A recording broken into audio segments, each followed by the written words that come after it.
আসসালামু আলাইকুম, সবাই কেমন আছো? আশা করি যে যেখানে আছো ভালো আছো, সুস্থ আছো। আল্লাহর অশেষ রহমতে আলহামদুলিল্লাহ আমিও ভালো আছি।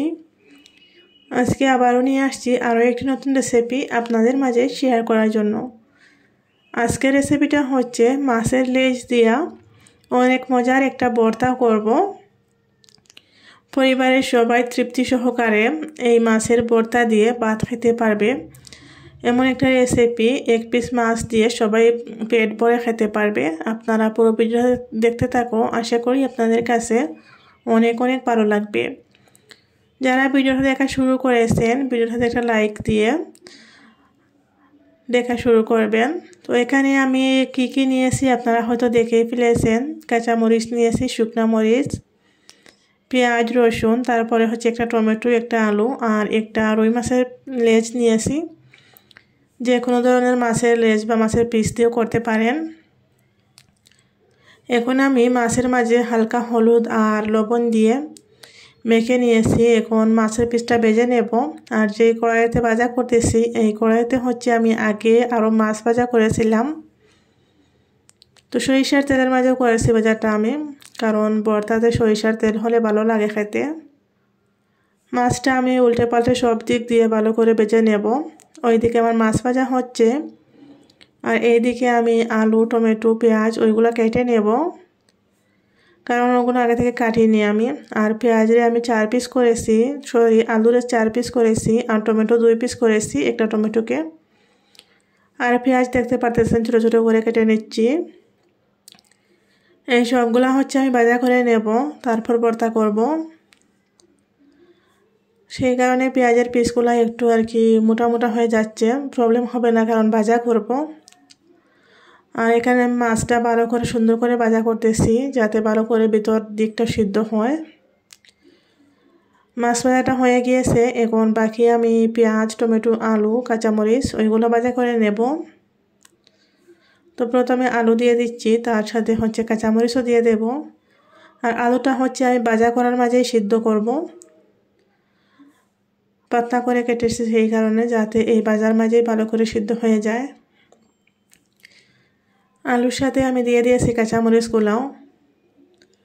তো এক এক করে এইভাবে আমি সবগুলা ভেজে নেব, যা যা আছে ভাজা করার সবগুলা ভেজে নেব। এইভাবে মাছের ভর্তা বানিয়ে দেখবেন, অনেক অনেক মজা লাগে খেতে। এখানে আমার সব কিছু ভাজা হয়ে গিয়েছে, শুকনো মরিচও ভেজে নিয়েছি, তার সাথে পেঁয়াজ, টমেটো, আলু। এখন আমি মাছের পিস থেকে কাঁটাগুলো সরিয়ে নেব, বেছে নেব কাঁটাগুলো।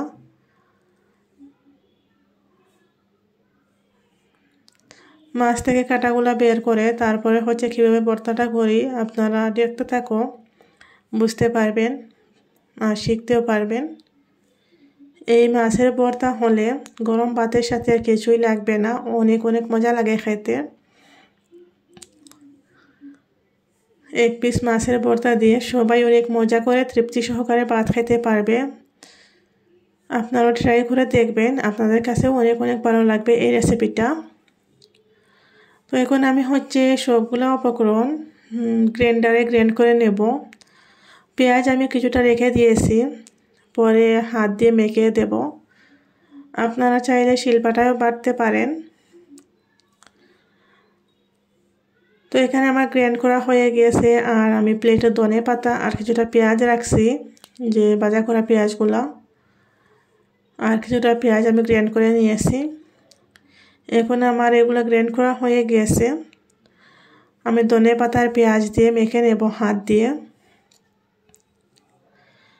পরিমাণ মতো লবণ দিয়ে দিয়েছি, লবণের পরিমাণটা একটু কমই দিয়েছি কারণ আগে আমি সব কিছু একটু হালকা লবণ দিয়ে ভাজা করেছিলাম। এখন হাত দিয়ে ভালো করে মেখে নিচ্ছি, মেখে নিয়ে আমি একটা প্লেটে নিয়ে নেব। আপনাদেরকে কি বলবো, এত এত মজা হয়েছিল এই ভর্তাটা, আপনারা একবার করে খেলে হয়তো বুঝতে পারবেন। ট্রাই করবেন একবার করে, আপনাদের কাছে হয়তো ভালো লাগতে পারে। আর এই যে দেখেন ভর্তার ফাইনাল লুক। আমার আজকের রেসিপিটা আপনাদের কাছে কেমন লাগছে অবশ্যই কমেন্ট করে জানাবেন।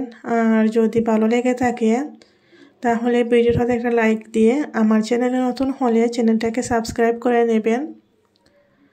পাশে থাকা বেল আইকনটা প্রেস করে দেবেন যাতে আমি ভিডিও ছাড়ার সাথে সাথে আপনাদের কাছে পৌঁছে যায় আর আপনারা সময় সুযোগ করে দেখতে পারেন। আজকের মতো বিদায় নিচ্ছি। আল্লাহ হাফিজ সবাইকে।